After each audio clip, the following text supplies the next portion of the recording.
semana de absorver com muita calma as lições de Ronald Reagan. Sem mais delongas, deputado, sem mais delongas, eu quero começar por aí, né? Qual é a importância do legado de Ronald Reagan? E aí, se quiser falar especificamente desse livro em particular, mas em termos gerais, né? Qual é a importância do legado desse presidente? Bom, muito obrigado por estar me recebendo aqui. Obrigado também à LVM, que tem publicado aí, tem feito publicações maravilhosas, importantíssimas aí para o brasileiro formar opinião fora do que existe hoje do contexto ideológico. O que é o Ronald Reagan, em termos, na minha opinião, vou extrair o que é ele positivo para mim, porque ele representa o que eu espero representar. Liberdade de mercado, liberdade quase que absoluta interna, ele representou muita desregulamentação de vários setores, lembrando, final do século XX, durante o século XX, o mundo inteiro se estatizou, criou lá uma série de arquiteturas, instituições de Estado social. Vários países tiveram que, no final do século XX, desregulamentar e deixar que o mercado absorvesse a maior parte desses novos instituições e benefícios que o governo se incumbiu de fazer.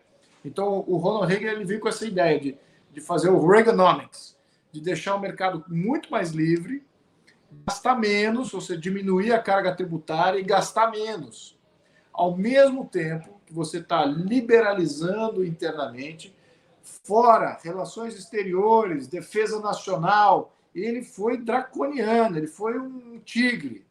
Então, na parte de relações exteriores, ele reforçou a carapaça dos Estados Unidos na sua alavancagem mundial que tinha. Então, essa que é a visão positiva. Você veja que todos os países que atingem uma visão, ou seja, o status de ser um país desenvolvido, todos eles passam por momentos ou longos períodos com essa política de internamente você tem liberdade econômica fluindo, vários investimentos entrando, a classe média expandindo, poder aquisitivo subindo, e externamente você se protege muito bem. E é isso que eu acho que a gente precisa representar, é o que eu gostaria de representar, é o que eu chamei de nacional capitalismo, é isso que eu gosto é a minha postura aqui. Então, essa é importante do Reagan, para mim é essa a maior importância dele. Claro que interessante essa visão do nacional capitalismo. Antes de passar para o Pedro fazer pergunta, mais uma questão só. Eu estou usando uma camisa aqui do Edmund Burke, né? Mude as ideias e você poderá mudar o curso da história. E o próprio Edmund Burke dizia que a função de um estadista é cuidar dos humores da sociedade também, de certa forma, né? O Reagan assumiu o comando dos Estados Unidos, um país, obviamente, líder já do mundo, né? Depois das guerras e tudo, mas ele encontrou um país bastante dilacerado. Inflação alta, estagflação, na verdade, todo o legado geopolítico terrível do Jimmy Carter, uma liderança fraca, externa, problemas internos com os sindicatos, começou com aquela greve depois dos controladores de voo, um monte de coisa, né? E ele conseguiu, Luiz Felipe, mexer com a moral do povo também. Ele espalhou uma visão otimista da nação, e isso foi contagiante. Eu queria a sua avaliação em relação à importância disso e adaptando para a realidade brasileira, porque nós estamos vendo até no chat aqui, e fora disso, né, você deve esbarrar em muita gente, muito eleitor com essa mensagem, eu também como comunicador, muita gente quase desistindo, jogando a toalha, entrando em desespero. Como é que a gente mantém essa visão otimista, essa visão que vislumbra um futuro mais radiante à frente, que o Ronald Reagan, sem dúvida, tinha e conseguiu incutir na nação americana? Perfeito. Olha, você mencionou, e o minuto que você estava falando, eu estava pensando aqui na minha própria história. Eu me lembro, eu estudei em escola americana e durante os anos 80. Então, de 81 a 89, enquanto o Reagan era o líder dos Estados Unidos, eu estava em escola americana, me formando. Então, toda a realidade que existia ali, do que era ser americano, do que eles representavam, eu senti isso com os estudantes americanos, que eram metade da classe, né, no qual eu estava.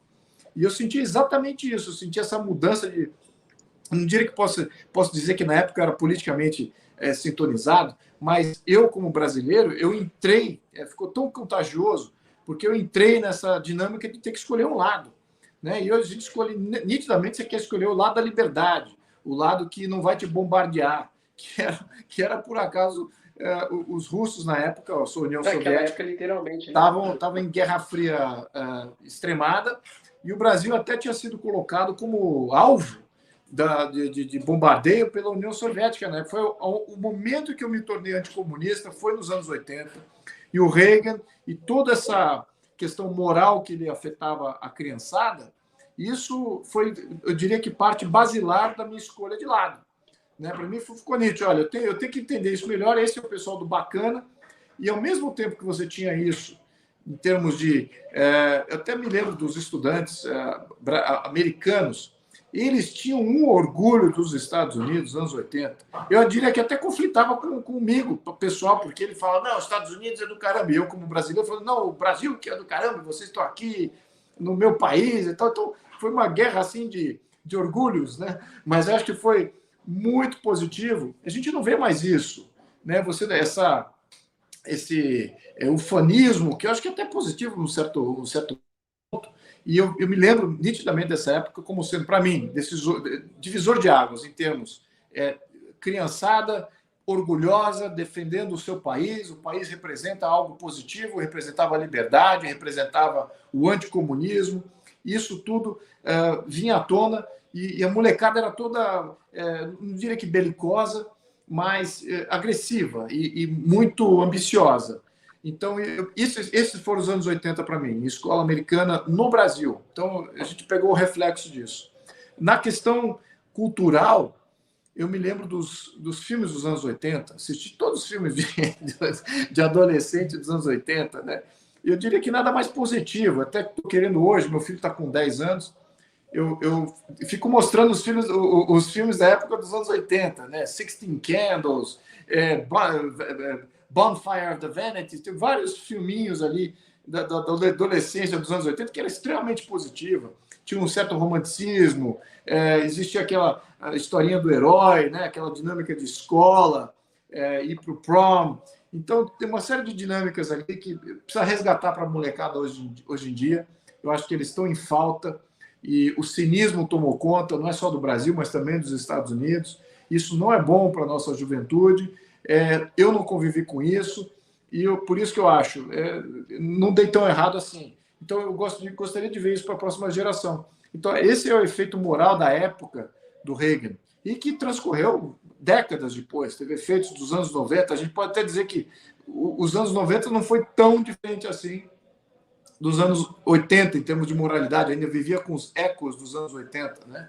Então, é só agora, no século XXI, que a gente começa a distorcer brutalmente. Então, mas é isso, meu comentário.